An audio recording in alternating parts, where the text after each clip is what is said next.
Hi guys, in this video I will show you how you can turn on web browsing within ChatGPT. In order to turn on web browsing within ChatGPT, you need to have ChatGPT Plus. So if you do not have ChatGPT Plus already, I recommend you buying it, otherwise you cannot turn on web browsing. You can upgrade by tapping on this button right here.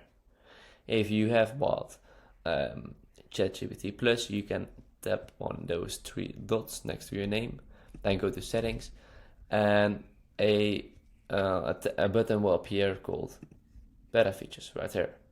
So you need to click on that, and then you see web browsing.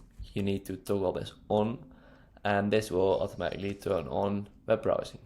So now whenever you type a prompt, for example, write an article about, and then your topic, it will search the web, and you also can see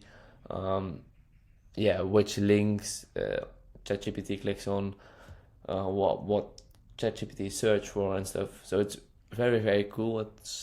I am going to buy ChatGPT Plus as well, so I recommend you doing it too, because it's a really cool function, and it's really great. So if this video was helpful, please subscribe to the channel because it means a lot, and I see you in the next video. Bye bye.